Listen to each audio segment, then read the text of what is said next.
¿Querés que ponga mi cronómetro? Acá atrás. Acá está. Pero me parece que no tiene. Algo pasa, ¿no? Bueno, hay cosas que se esperan durante mucho tiempo y son las mejores. No vamos a decir que nuestras lecturas fueron menos, pero tenemos a un maestro, a un señor de la poesía, a un tipo especial como persona y nuevo amigo. Así que bueno, estoy feliz de poder presentar al maestro Eduardo Espósito.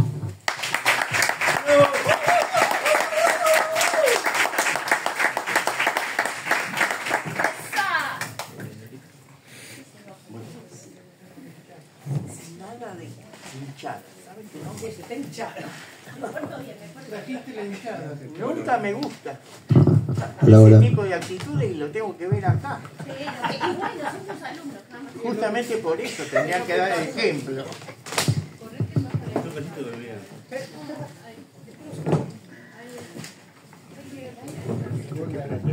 Hola. Sí, claro. Estudios.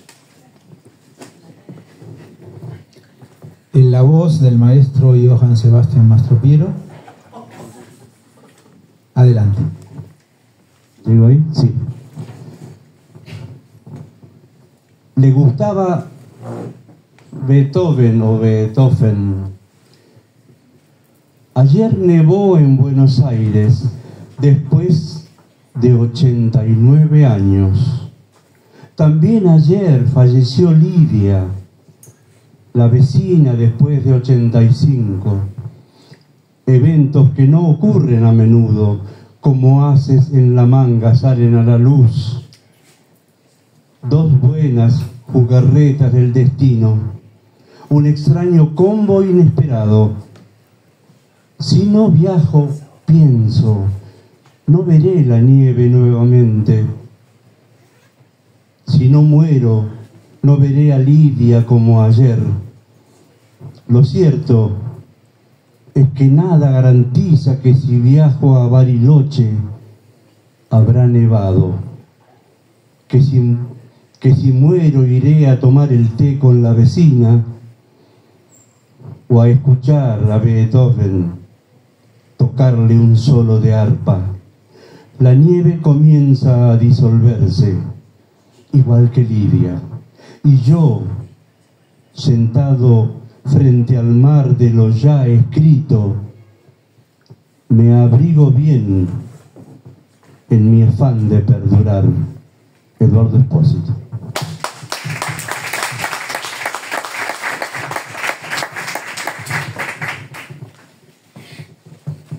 Bueno, debería presentarlo para los que no lo conocen, pero creo que los conocen todos. El señor Eduardo Espósito es poeta, es formador de poetas y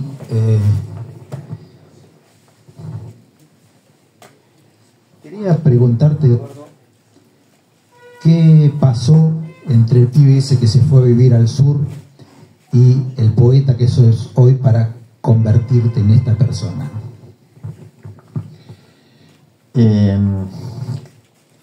Hay alguien que dijo pasaron cosas.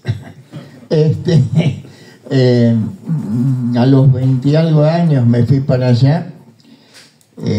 Como adolescente, a los 15 años habré empezado a garabatear algunos textos, pero no conocía mucho de la poesía contemporánea. Los colegios tienen en general la mala costumbre de no enseñar poesía. Hasta los terciarios tienen la mala costumbre, de acuerdo al profesor, y he tenido mis buenas disputas con profesores, de no investigar para llevarles la actualidad, o aunque sea lo contemporáneo en poesía. Me han invitado a hacer charlas en terciarios o en la Universidad de San Miguel, por ejemplo, y he tenido que decirlo porque como poeta voy a defender a la poesía. Pero volviendo al punto, y justamente porque tiene que ver, estando yo en Río Negro, en General Roca, garabateando todavía algunas cosas, pero cuando tenía ganas y tiempo, descubrí que había una biblioteca.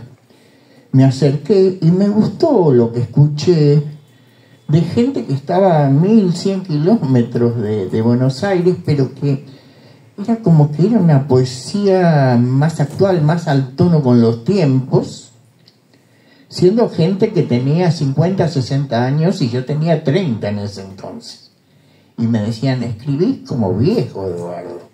Y yo tenía que aceptar o ofenderme, que sería lo que algunos hacen, y salir. Y yo acepté porque me di cuenta que había mucho cariño. Era una cuestión de verdad, de ayudarme a ver o a apreciar otra estética, pero no otra estética, la estética de hoy justamente, en sus variantes, ¿no? Pero claro, parecía fácil y no era tan fácil escribir como se escribe en los últimos 20, 30, 40 años. Uno tenía que entender que la poesía sigue teniendo musicalidad, ritmo, aunque no tenga rima en general, no se usa tanto.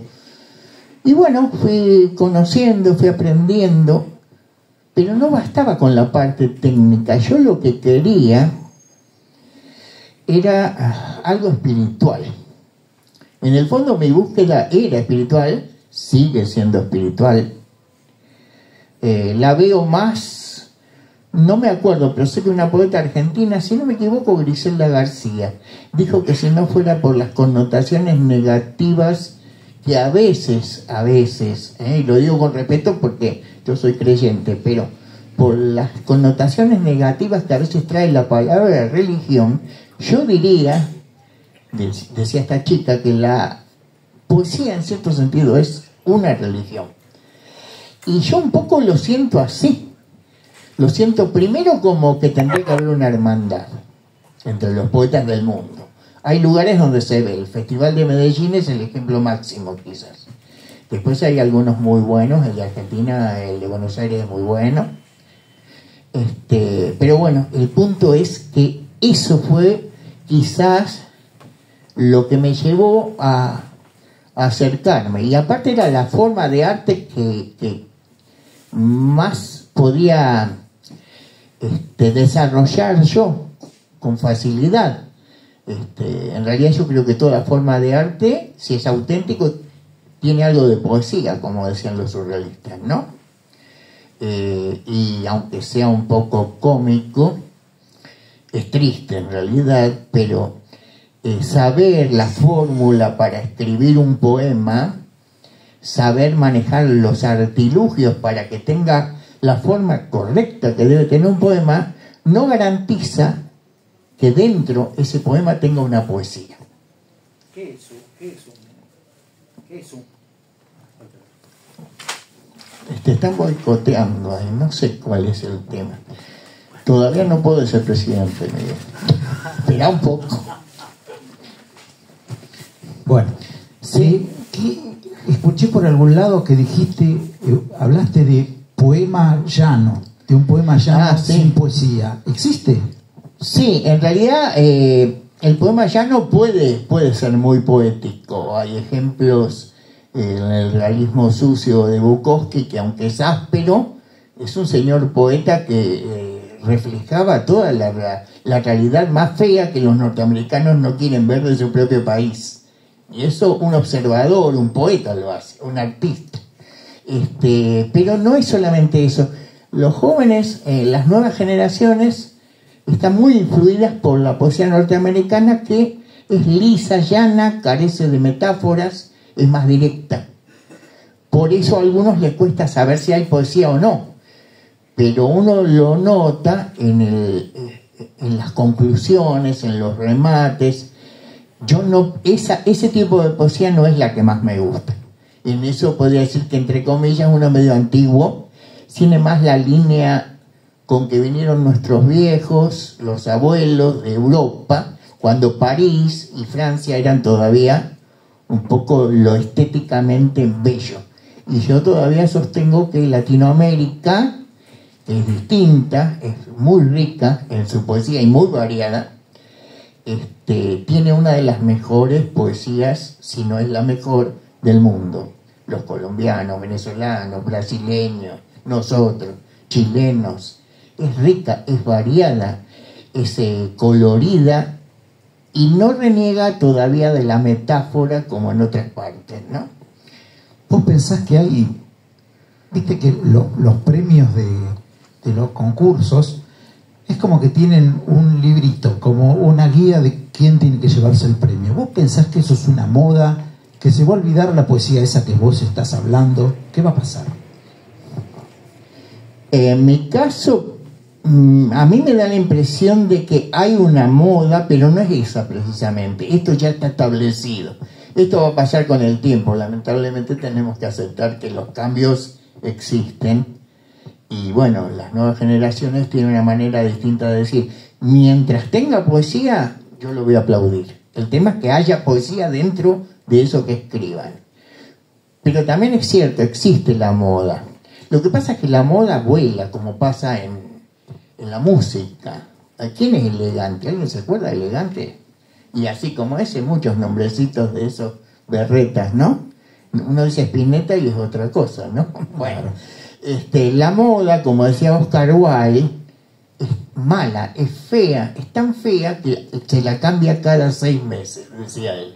Y yo coincido totalmente con eso. Ahora, un movimiento estético es otra cosa.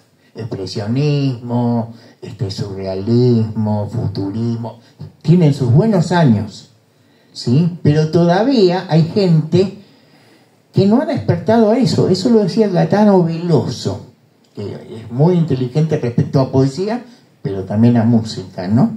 Y él decía que a veces la gente en general no se ha acercado a las vanguardias, que ya tienen como 100 años, ya no son vanguardias, pero para esa gente siguen siendo como vanguardias, como cosas adelantadas, porque están acostumbrados a cosas más clásicas. Se dan la pintura, por eso hay gente que en su ignorancia dice, no, yo le ato a la cola de mi perro un pincel y pinta mejor.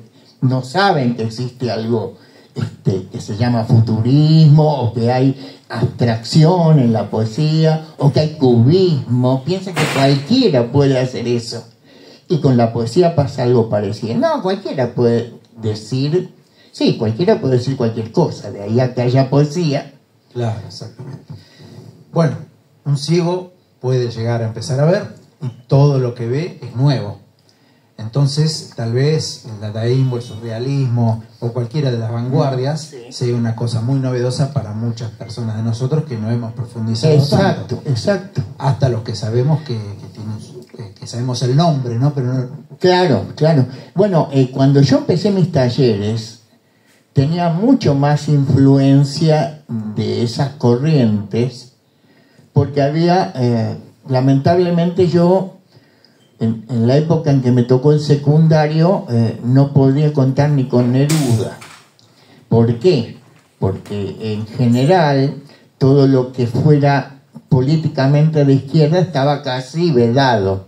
Entonces tenían miedo los profesores. ¿Y dónde buscaba yo referente? Y lo encontré en Spinetta.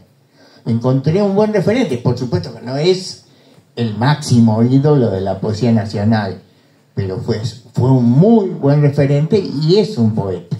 Ahora, ilustranos un poquito. A ver. Porque hay muchos, si vos buscas en un diccionario la palabra literatura, tiene un montón de acepciones, un montón de definiciones, ¿no? Pero hay unas que sí incluyen a la música y a toda la parte de la lírica, sí incluyen al teatro, ¿no? Sí. Bueno, en realidad en este momento todavía existen los 3 géneros básicos, ¿no? En narrativa, poesía y dramaturgia, teatro. Hay una tendencia, no sé si es mundial, pero occidental seguro, a veces a tratar de mezclar esas cosas, ¿sí? Y algunos lo consideran apropiado. Yo por ahí en eso soy más clásico, yo separo bastante. Separo bastante porque creo que no es lo mismo pintar con acuarela que con óleo. Para nada. Si no está acostumbrado al óleo y le das una acuarela, por más que sea técnicamente una persona que sabe, no va a manejar bien la acuarela porque no es lo de él. Y yo he tenido muchas charlas, e incluso hay un video que está circulando también que se llama Narrativa versus Poesía, que por supuesto borraron varias cosas que dije porque no les gustó, pero bueno, claro, porque en realidad la librería donde se hizo esa reunión vende más narrativa que poesía, eso es lógico. Claro, claro. Y la narrativa es la vedette, decía Benedetti, de la literatura, y la Cenicienta es la poesía. Sí, bueno, son apreciaciones. Yo pienso que es al revés. ¿Sí? Sí, sí. No, pero para nosotros, acá, levante la mano el que no es poeta. No hay mano levantada. Allá hay uno, mira. Allá está, Angelito no es poeta. De todas maneras, hay algo importante. Me hiciste acordar de Lezama Lima. Lezama Lima, cubano, creó todo un movimiento, el neobarroco. Y él tiene una frase muy linda que dice que la poesía no acepta una graduación que reduzca algunas estéticas y aumente otras. Es decir, que haya una poesía buena y una poesía menor, porque algunos dicen estos poetas son poetas menores. Él decía que no, que en realidad parece fácil lo que voy a decir. Todo aquel que deja una huella, un verso en la historia, ya es un poeta. Y está bueno, pero ¿es fácil dejar un verso en la historia? Claro. O sea, no quiere decir que sea el super talento, pero que quede algo que muestre que esa persona se recibió, lo digo en broma, ¿no?, de poeta. Suelo decirle a mis alumnos si ya están recibidos o no a veces. Y sí, depende de las circunstancias, ¿viste? Hablando de alumnos, de esta religión que vos hablás, que sí, yo pienso, figurativa, por supuesto. Es una religión, mirá todos los fieles que tenés acá. De esta religión, tiene un templo. Yo me acuerdo que tenías un templo allá en Rodríguez. Hoy por hoy, ¿dónde estamos? ¿Dónde se puede ir? Porque aparte ni se tiene que pagar, me parece, ¿no? No. No sé, ya me queda poco porque en teoría me jubilarían, aunque no quiera, pero mientras esté, tengo, dependiendo de la Dirección de Cultura de Moreno, en Moreno Centro y en Paso del Rey Centro, bien centro. Y la verdad que son lugares donde siempre, desde hace 32 años, vengo trabajando con mucha gente. Hay una anécdota que a mí me gusta mucho, que es que suele pasar. Tengo que reconocer que la mayoría de los directores de cultura no suelen ser muy amantes de la literatura. Propician y favorecen aquello que políticamente les sirva más. Y lo digo con todas las letras porque es la realidad. El teatro, que es hacia afuera, la música, y si tienen que elegir entre un muy buen músico y alguien que le dé más rédito, van a elegir el que haga cumbia. Y no quiere decir que necesariamente la cumbia sea mala, pero bueno, cuando se habla de cultura hay que hablar de cultura. No quiere decir que la cumbia, ni siquiera puedo decir que la cumbia no sea algo cultural. Pero ¿qué cumbia? La colombiana, la verdadera, la que tiene realmente que dejarnos algo musicalmente. O sea, tiene poesía. ¿Todo arte tiene poesía o no tiene poesía? Ahí está la diferencia. ¿El arte es poesía? El arte verdadero, yo suelo usar la palabra verdadero, como decía Julio Llinás, a pesar de que sé que esto me va a hacer apedrear, pero a mí me gusta. Porque existe, como ya te digo, la cosa de que si alguien aprende el secreto para darle una forma, puede parecer un buen poeta, un buen pintor o lo que sea. Pero por ahí es una estructura. Puede estar vacío. Exacto, por eso te digo que hay poemas que no tienen poesía, o sea, tienen la estructura mejor que cualquier otro por ahí, ¿viste? si es rimada, a un soneto perfecto. Pero ¿qué dice? ¿Qué te deja espiritualmente, inconscientemente? Si no, no es arte. Esos van a ser copiados por la IA, la inteligencia artificial. Y sí. Igual tampoco, yo no sabía, pero cuando salió el tema de inteligencia artificial, me acordé de que ya en los años 60, Raúl Gustavo Aguirre hablaba de que se habían hecho experimentos con esas computadoras inmensas que había en aquel entonces, intentando hacer poesía virtual, digamos. O sea, no es algo totalmente nuevo, ahora está perfeccionado. ¿Y cómo va a ir, no? Hay que ver dónde termina esto. No creo. Sos y fuiste maestro de grandes figuras. No sé si yo me equivoco, pero Horacio Pizurno, por ejemplo. Horacio Pizurno, sí, Horacio, ya en General Rodríguez, sí. Horacio, uno de los mejores referentes que tengo de allá en los 11 años que estuve ahí, del 2001 al 2011, creo que fue más o menos. Sí.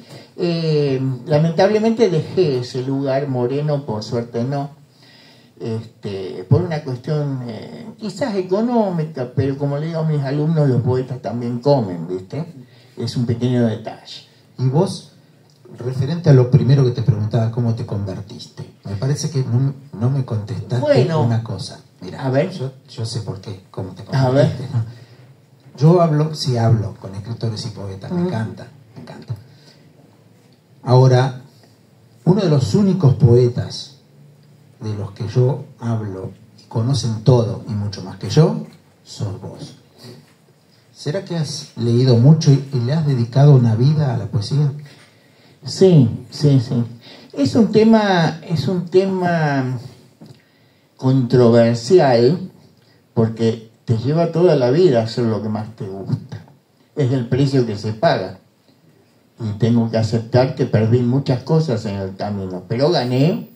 Si es lo que yo quería, que yo creo que sí, le saqué la lengua al sistema y le gané. Yo siempre digo, con la ayuda de Dios. Igual digo con la ayuda de Dios porque a mi manera, pero soy creyente, más allá de que la poesía es la que llena todo, ¿no? Sí, vos sabés que yo tengo discusiones sobre eso. La mayoría de las personas que no viven de la literatura dicen que no se puede vivir de la literatura. ¿Y se puede o no se puede? Si uno quiere llevar una vida, quizás... No para viajar a Miami. No, pero hay gente que por ahí quiere tener ciertas cosas que yo, por ejemplo, no consigo, porque ahora no pago mis libros. Ahora me los editan gratis, pero al principio, sobre todo, poesía, tenés que garparla religiosamente, ¿no? Ahí sí que es religiosamente. Y bueno, después si podés recuperás algo, pero no hay que esperar ni siquiera eso. Yo me di el gusto de vivir de la poesía en el sentido de que descubrí, no soy profesor, yo tengo un 5º año de secundaria terminado, buenas notas y todo lo demás, pero nunca pensé que me iba a servir la cultura general y la mucha lectura. Voy a decir esto ahora que hablo de eso. Se lo digo a mis alumnos y a veces no me dan bola. No digo todos, pero algunos leen lo que les gusta y hay que investigar y hay que leer todo. Y después sabes que te gusta o no. Porque si no lo pruebas es como cuando los niños en su inmadurez te dicen qué asco. Y en realidad a mí no me gusta, no es que asco. Porque aparte estás despreciando a toda la gente que sí le gusta eso. Y por algo en el arte también se da. ¿Sí? Hay mucha gente que le gusta cierta estética. El tema es que, insisto, en que sea auténtico, que haya algo que te diga esto es poesía.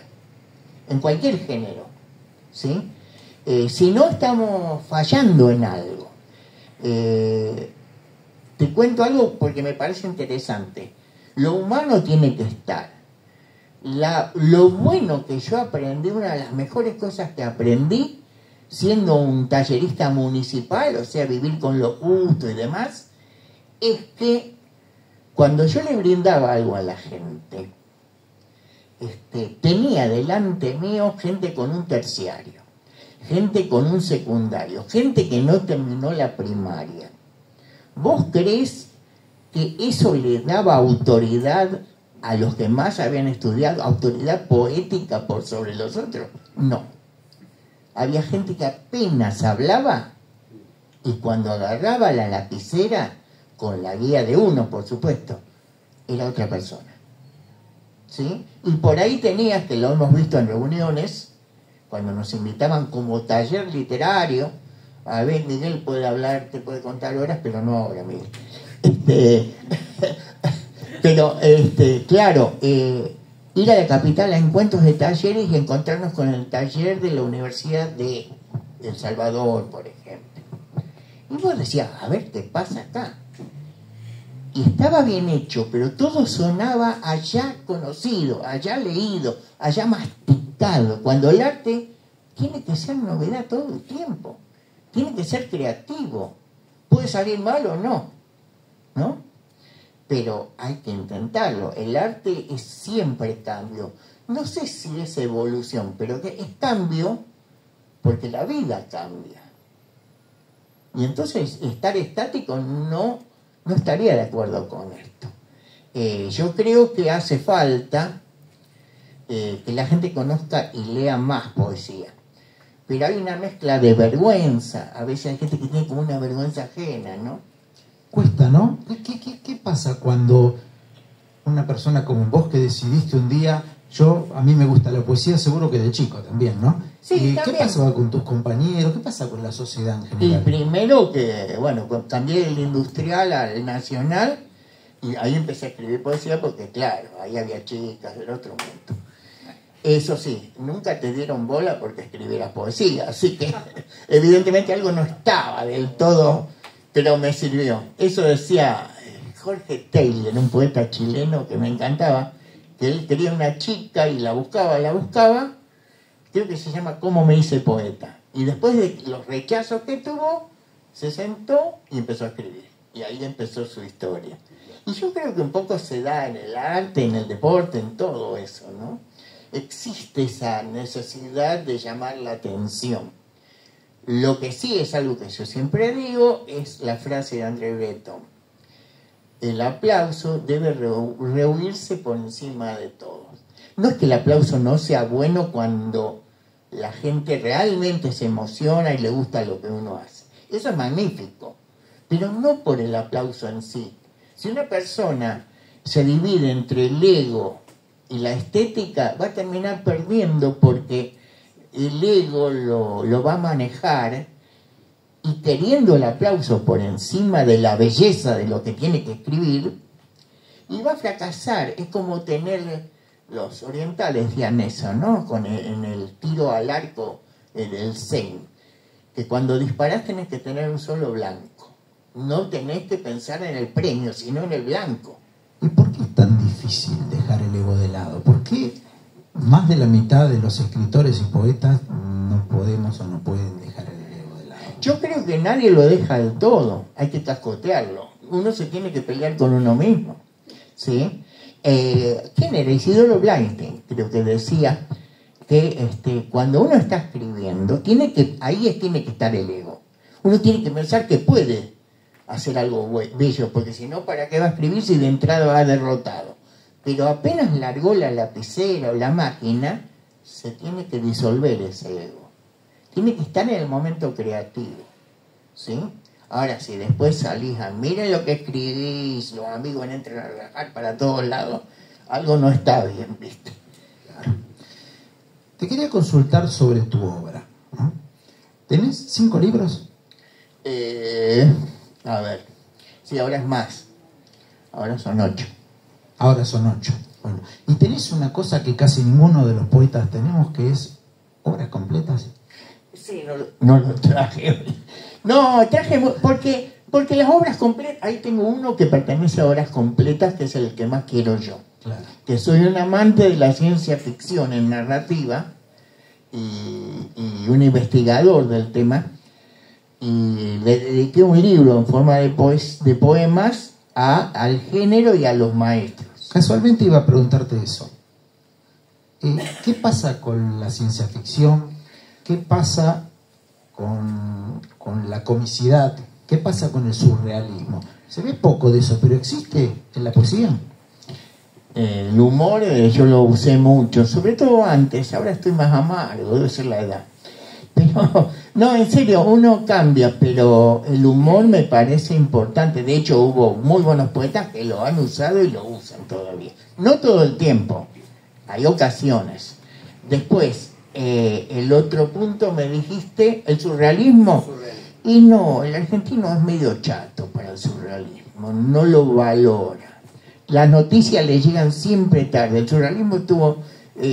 Aldo Pellegrini lo intentó en el año 28 y recién en el 1950 surgió con fuerza el surrealismo.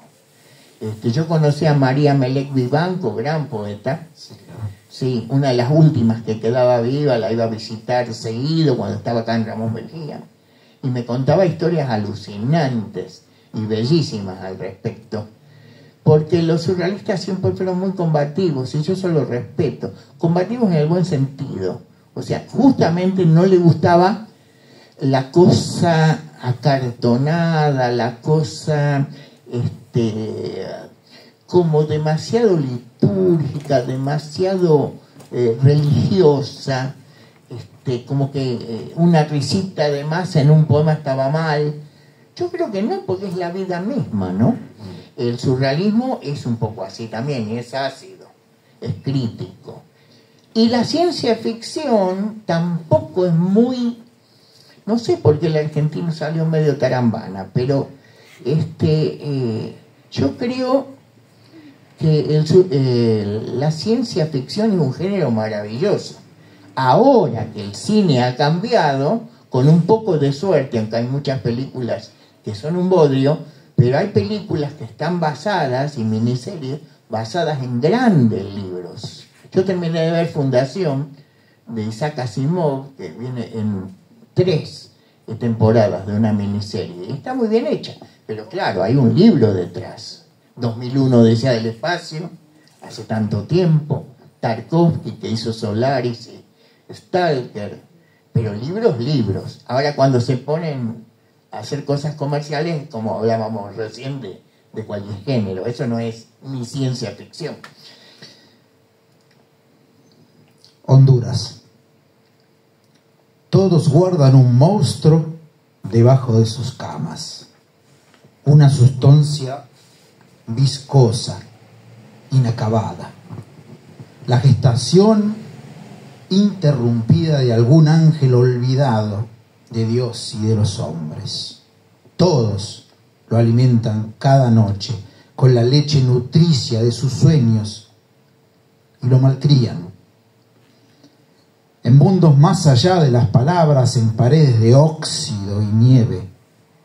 Y cuando todos salen a cumplir con el día, ellos arrastran sus ventosas debajo de otros muebles. Son sobras de la sombra, oscuridad. Todos guardan un monstruo debajo de sus camas, una mascota para el sueño, pero nadie se fía en verdad lo suficiente como para dejar colgar su mano hacia el fondo de esa pena.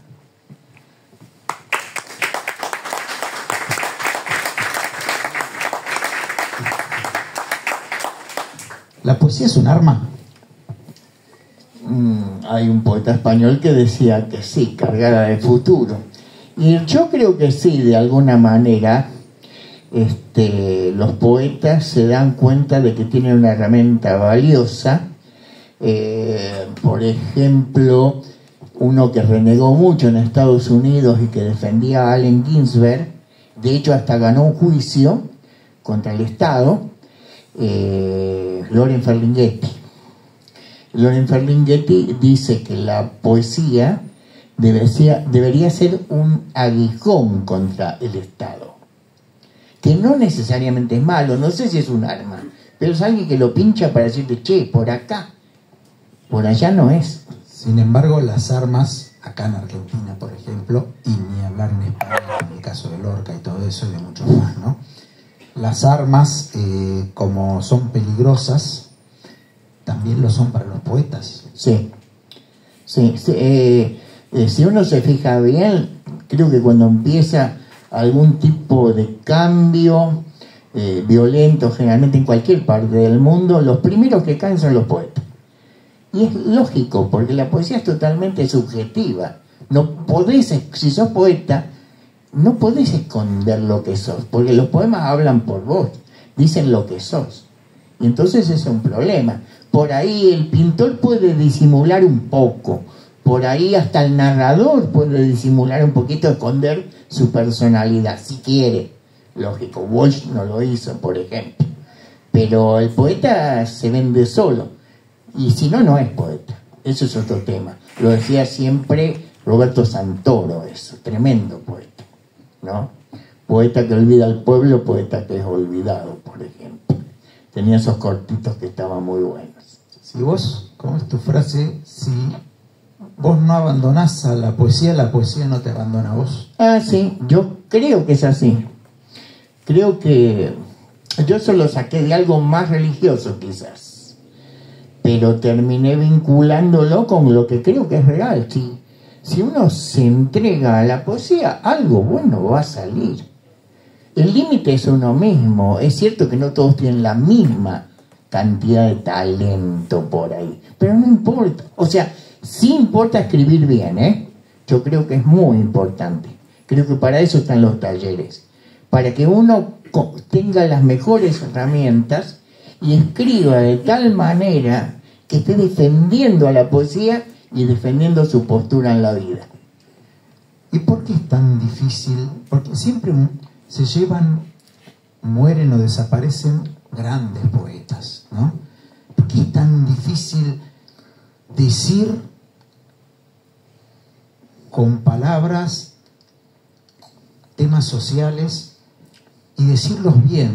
Porque no sé si vos pensás así, pero yo noto que tienen una cadencia muy abrupta a decir la realidad sin la significancia de la palabra, ¿no?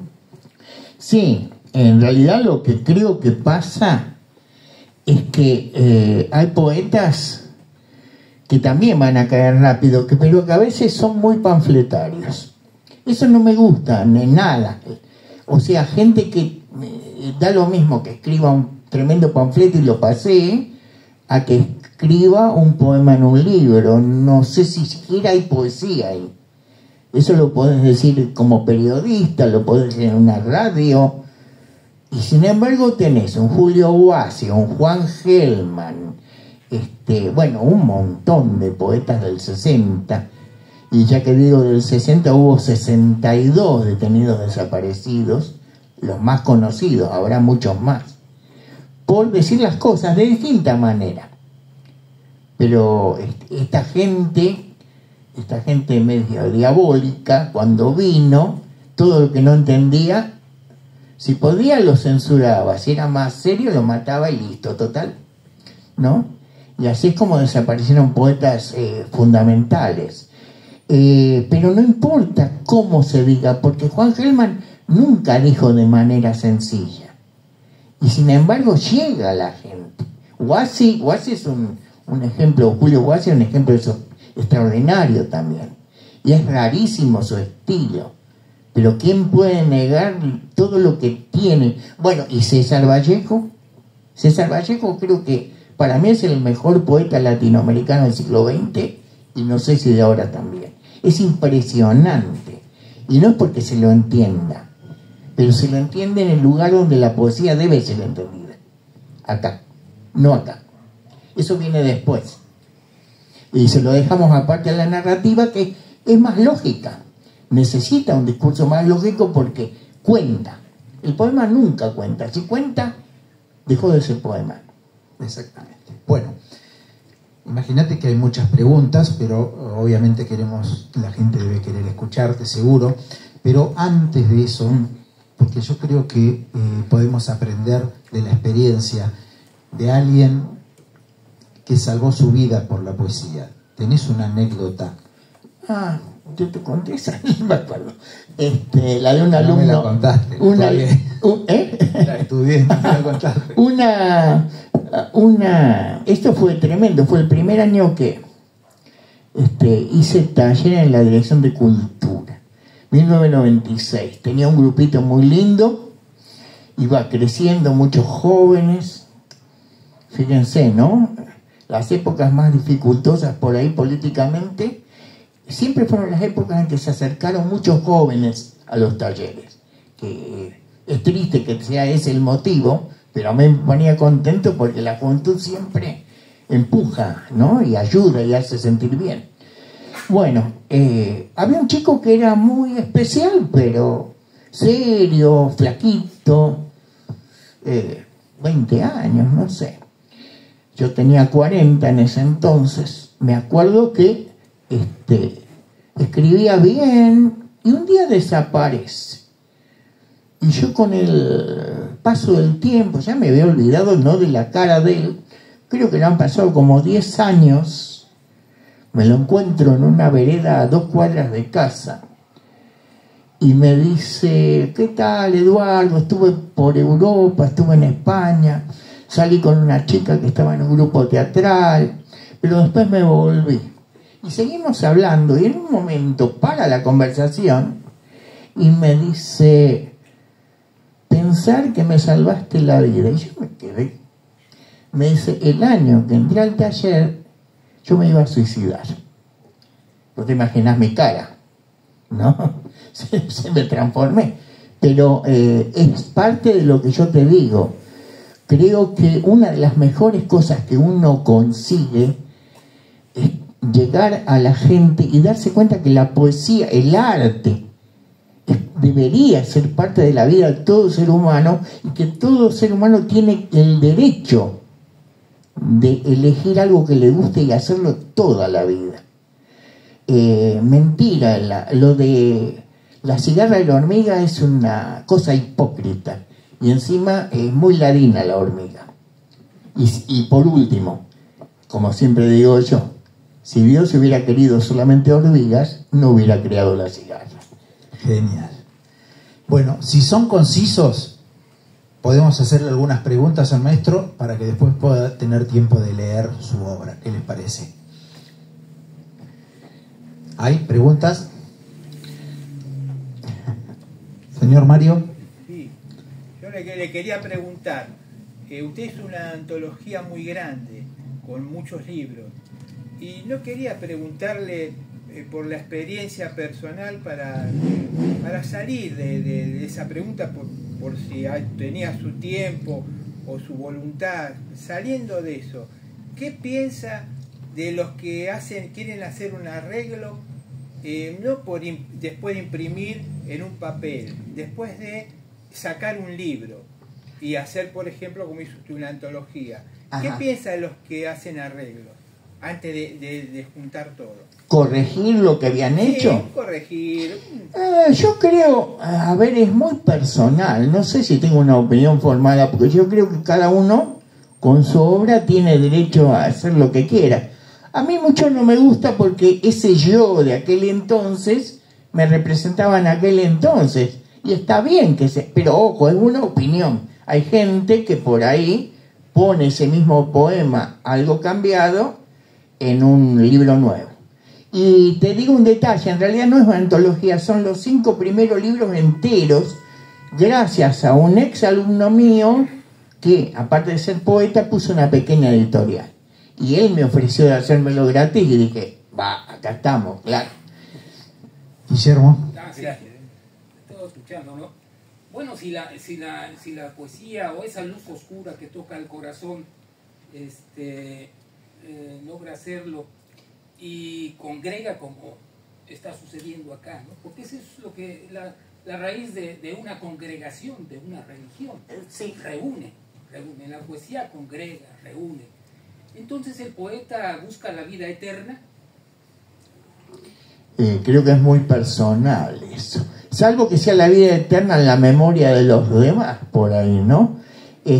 Lo demás depende de cada uno. Hay poetas que tienen fe, otros son ateos. Yo siempre me río, pero humorísticamente, porque también los respeto, ¿no? Pero digo que respecto al ateo, ¿no? Es aquel de alguna manera que en realidad lo que quiere es ver, es conocer. Habla más de Dios muchas veces que el que es creyente. En realidad para destruirlo, pero termina afirmando de que hay algo que a él le molesta, y ese algo es Dios. ¿No? Publicidad. Sí, no hay sí, buena o mala sin publicidad. darse cuenta. Yo diría, se me ocurre a mí, es algo personal, insisto. En mi caso habría como una especie de fe, pero porque yo soy así. Y el que no lo es no importa, pero encuentra algo en la poesía que quizás ocupa ese espacio en su totalidad. En mi caso estaría dividido, porque creo que para poder hacer todo lo que hice, también conté con la ayuda de alguien. Es mi opinión. Todos contamos con ayuda. No se hace una cosa, por más que querramos, no hay una mínima cosa que se haga en el mundo que la hagamos sola. Por más egoístas que seamos, no lo podemos hacer solo. ¿Alguna pregunta más? Señor Jonathan. Voy yo acá. Es una pregunta. ¿Qué lugar ocupa el desamor en tus poemas? Y mucho. Mucho, porque hasta me tocó toda la vida. Entonces, o sea, viene el amor y muchas veces el desamor. Los mejores poemas no son de amor, son de desamor. Estoy convencido de eso. Hay muy buenos poemas de amor, pero cuando son de amor, el erotismo está presente. Cuando son de desamor es otro el tema. A veces, como casi siempre, no sé por qué, pero hay cierta cosa masoquista y nos gusta escuchar poemas que nos peguen de alguna forma.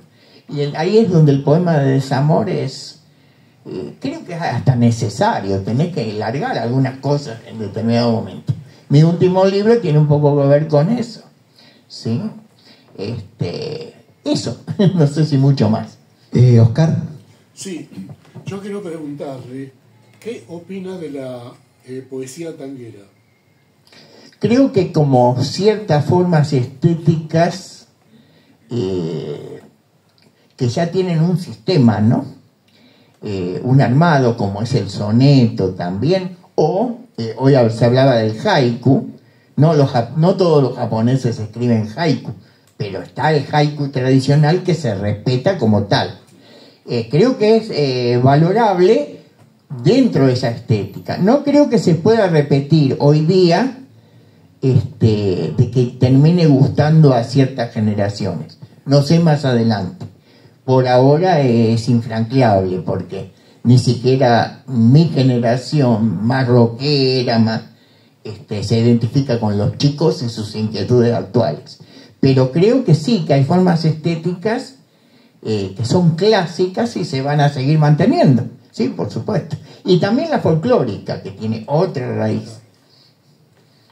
Bueno, agradecido. No, por favor, es Mariano, así. Raúl. No, porque en el tango se le canta al amor, Sí. a la mujer, al barrio, Sí. a la madre, Y a aparte, la amistad. y aparte hay tangos que son puras poesía. Vos ves una metáfora atrás de la otra, por supuesto. Aparte tiene una combinación entre la música, la danza y la poesía. Exacto, sí, sí, por supuesto. Claro que sí. Hay tangos, como todo, hay tangos que son pura poesía, otros son más clásicos, pero bueno, hay autores que están allá, ¿no?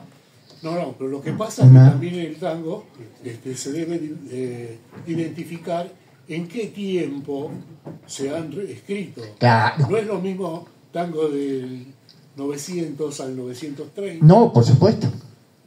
con los del 40 para aquí. Gracias, Oscar. Mariano, la última pregunta. Edu, te hago una pregunta. Vos decías hoy que la poesía habla mucho de uno mismo, ¿no? ¿Quién creó la poesía? ¿Dios o el hombre? Se me puso...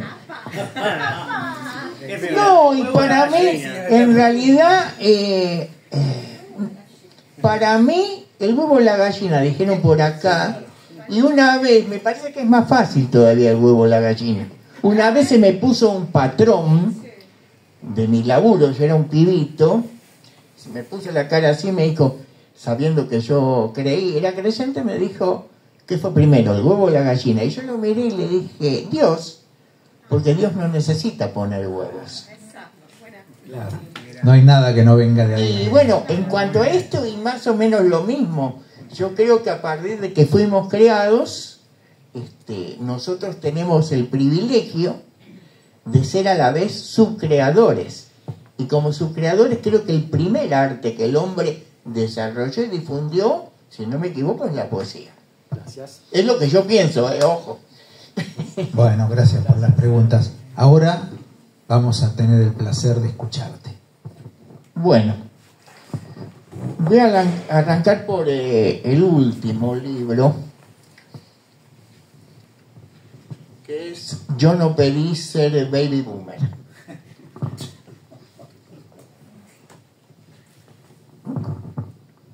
Molienda, llueve, la harina de lo que alguna vez fue mi madre yace al pie de un joven nogal. Mustio, mi corazón se aterciopela de humedad. Hay un silencio de parroquia abandonada. Hasta los pájaros permanecen callados. ¿Acaso extrañen aquel nidal que se llevó la sudestada? Solo mi gata me acompaña y aún así me niego a hacer harina todavía. Que me espere el nogal si le apetece. No puedo más y puedo, sin embargo. La lluvia es un milagro surreal.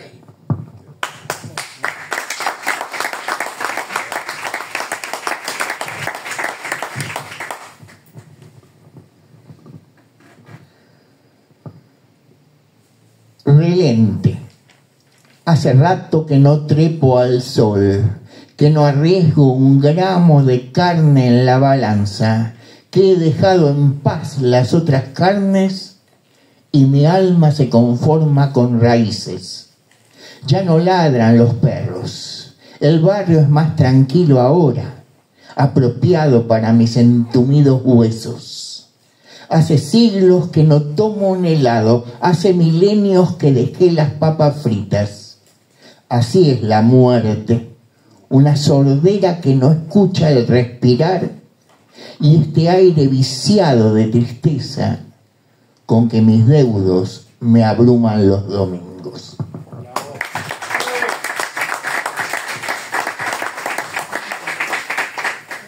Lo de mi madre es real, está como ella quería, luego de quemarla, por supuesto.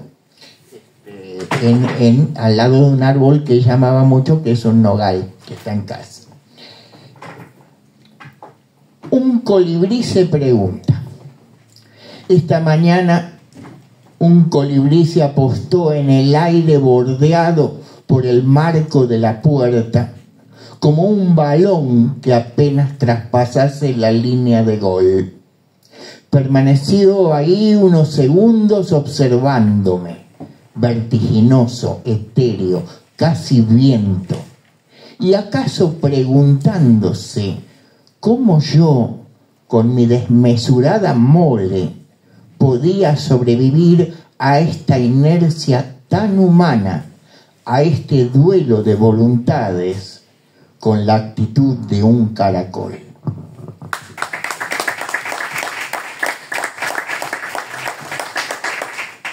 Y me gustaría leer justamente de este libro que hace rato que no leo, que es Las puertas de Tannhäuser, del 2011, un homenaje a los maestros de ciencia ficción. De hecho, el prólogo me lo hizo un ítalo-mexicano, Fabio Moravito, ese poeta que conocí en Buenos Aires en una visita que hizo con lectura, y me gusta su estética, su poesía, y le pedí que me hiciera el prólogo, sabiendo que aparte él es narrador también. Y bueno, creo que quedó algo digno. Es un libro totalmente distinto, ¿no?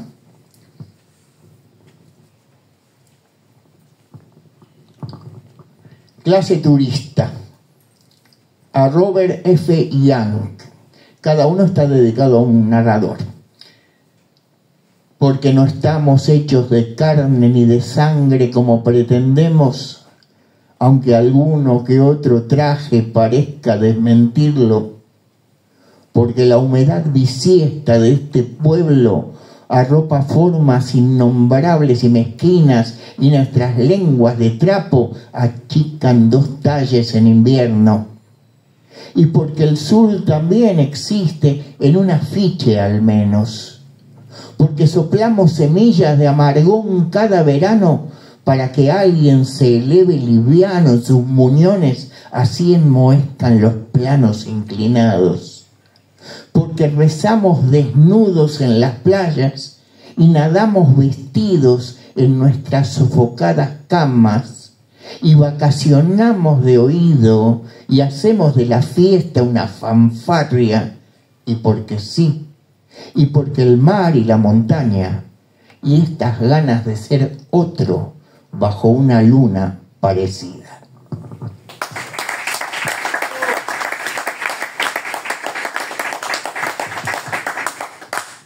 Bueno, Platea Baja lo leyó hoy lo leíste, sí. Así que lo dejo. Es un poema que me gusta, no sé, los poemas que tocan la niñez son llegadores, ¿no? Está dedicado, bueno, a uno de los primeros que uno como adolescente lee, que es Ray Bradbury. Calidoscopio. Me voy cayendo al sol. Todos parecen darse cuenta. La hierba es fina. Mis manos transpiran soledad, ingravidez. La grave edad desacelera para mí con su manojo de arrugas. No hay cremas paliativas para el cansancio de los materiales. Mi cuerpo es un satélite en desuso. Me voy cayendo al sol como ellos que encremados de espanto reparten pancután y botiquines. Ayer fuimos más que Dios, hoy somos pasto. Mis manos queman cromo, la hierba es inasible y el destino amarillo.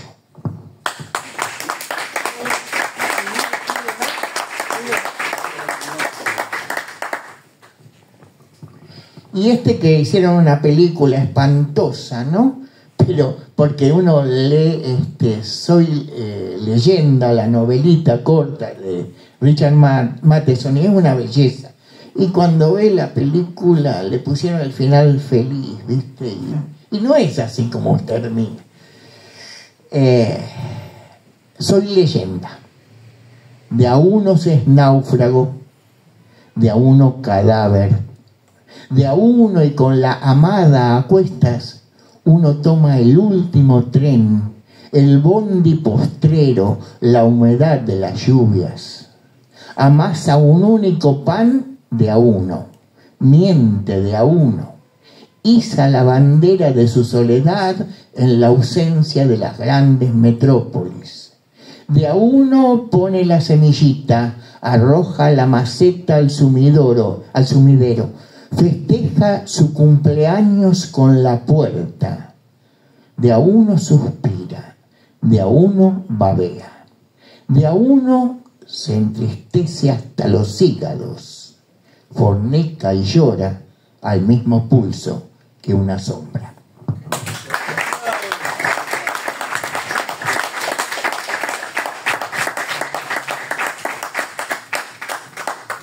Maestro de maestros. No sé cómo agradecerte que hayas aceptado venir hoy. Veo en las caras de los socios y de los amigos felicidad, y eso es algo que solo puede traer un poeta. No, te agradezco. Es que de verdad lo digo, salgo poco, me cuesta, al no tener vehículo es complicado siempre. Y cuando más te vas hacia aquellos lados, más todavía. Pero en realidad no es que yo no lo haga con gusto. digamos que tengo que tener la posibilidad de volver a casa antes de que se termine el último bondi, el bondi postrero, acá está, ¿no? Como tenés que escribir un poema sobre sí, eso. pero de verdad lo digo, creo que hay, no es falsa modestia, hubo acá mismo en Morón muchos maestros buenos. Acá estuvo Ramponelli, hubo gente muy grosa. Nada que se compare. Nada que se compare. No, él tenía su estilo, su forma, aparte era más narrador que otra cosa, pero lo que quiero decir es que uno intenta, hace lo mejor que puede, pero por eso mismo, porque tiene que estar lo humano también, y yo intento eso. Yo sé que va a haber diferencias. Sí intento que cada uno logre el máximo, ¿sí? Si algún día me toca hacer talleres por acá, una vez jubilado, por ahí la idea sí, va a seguir siendo esa. Solamente voy a decir algo para terminar. Me acuerdo, no me acuerdo si María Isabel estaba todavía en General Rodríguez, pero cuando terminó el primer año de taller, porque estaban chochos conmigo al principio. Cuando empecé a exigir, ya no estaban tan chochos. Y al final, contentos de nuevo, pero me reconocieron: Eduardo, te odiamos.